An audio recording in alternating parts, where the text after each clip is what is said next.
Are you considering employment in the Middle East? Is it because of the low wages you're receiving in your current position? Could it be that you lack the job requirements for your desired salary? Or could it be that you failed to acquire employment in your country of residence? In this video, we discuss considerations someone like you should make before searching and taking up employment in the Middle East. Hi, my name is Shifa.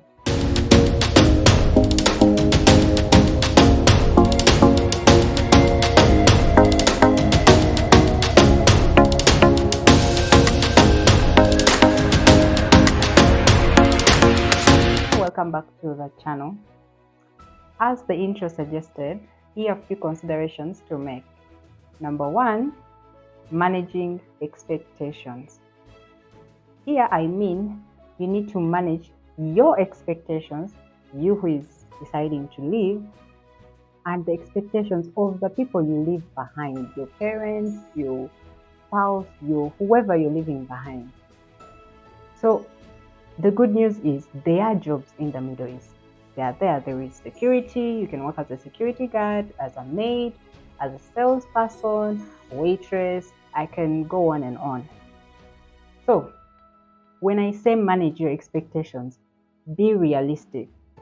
The smart thing to do is to consider the offer you've been given and the expenses you're going to incur while you're in the Middle East. So the mistake I made was to get the offer, first of all, and then compare it with the expenses in my country of residence.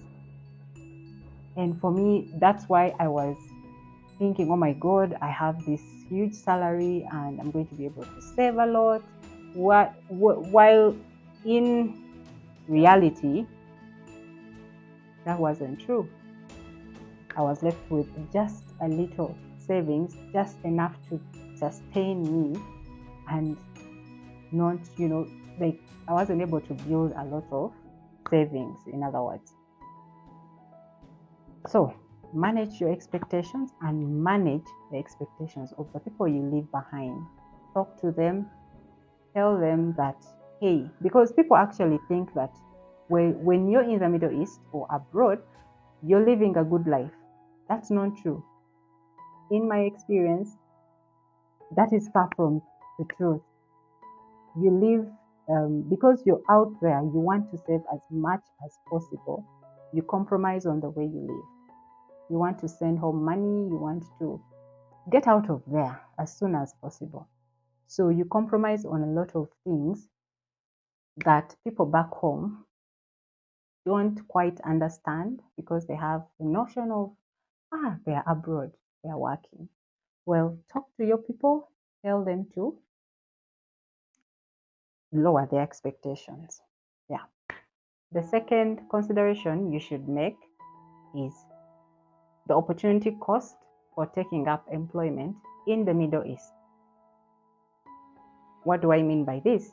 You need to consider what you have to give up in order to take up employment in the Middle East, as well as the risk associated with working in the Middle East. And that could, you've heard of, say, the maids who have been raped. You've heard of construction workers who get accidents, and because it's not always rosy, things can happen. And for the things that you have to give up, for example, are you a business owner? Are you a parent? Are you a spouse? Like the people you're leaving behind, maybe your business. Have you been already employed? Like assess all of that. Is it worth it? Does it make sense for you to live this life that you have? Does it make sense to actually uproot your life and then go to start another life? So the offer you've been made should be worth the sacrifices you've made or you're going to make to take up that job. At this point, let's say you still decide to move to the Middle East for this job opportunity, right?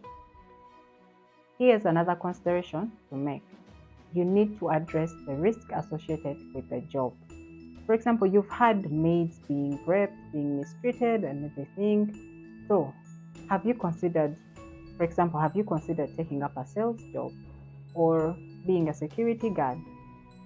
Visa, air ticket, certifying your academic credentials, Interpol, I can go medical. So these are all expenses that you have to incur when taking up employment abroad, in the Middle East particularly. So do you have the funds to facilitate all of these processes and everything? Consider not borrowing unless it's your last resort.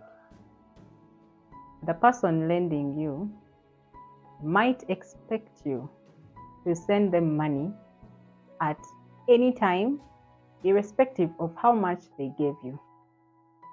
So, if you can, don't borrow. Adequate independent research. A simple search with Google can give you an overview of the country that you're going to, how the cost of living, the employer. I would understand if it's an individual that is going to employ you, that can be hard. But if it's a company, recruitment companies, seek out reviews from people who have been to Dubai, who have used the services of that recruitment company, because these companies can also they can turn out to be frauds. So watch out for that. Do online, read the news online. You can get a lot from that, and it can be really, really helpful to get that insight. Principles. Have your non-negotiables. I can't stress that enough. Say your employer wants to have sex with you. Your employer is not your God. Yes, they're giving you a salary. Maybe, if you're a maid, they're putting food on the table. No. Say no and mean your no. Don't give in to things that you don't want. Know your rights. It helps a lot if you know your rights prior to actually going to that country and taking up that employment. This puts you in a good position to fight for yourself. And by the way, you are what you settle for. Take note. So now you find yourself in the Middle East. Here's 2 considerations to make to ensure that you achieve the goals that took you there in the first place. Realign your actions to your goals. Say your goal was to send a certain percentage of your salary back home, or your goal was to save, and at the end of the contract you're going to buy a piece of land. Then you shouldn't be spending money every weekend on let's say liquor, or buying the latest gadget on the market, or having multiple girlfriends you're going to splurge on. That wouldn't be wise. But by all means, if your goal was to live a big life in the Middle East, then splurge away.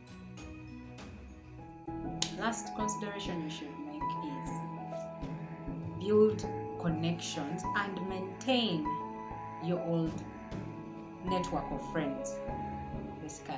So the ones you left, you remember the ones you left behind to go and seek greener pastures, have active relations, like conversations with them.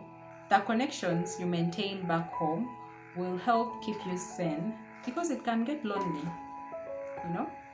and the ones you build in the Middle East will help you attain better employment. What do you remember about your first time working in the Middle East? And what has your experience been working and living in the Middle East? Share down below in the comment section and help those who are seeking employment in the Middle East in particular. So the 26th of this month is my birthday, and as I promised, I'll be going live answering questions that have been sent to me about getting to know me. And if you have any other questions, please leave them down below in the comments. I'll be sure to check them out and answer them in that live stream that is going to be up on Sunday. Bye for now, and I'll catch you in my next video.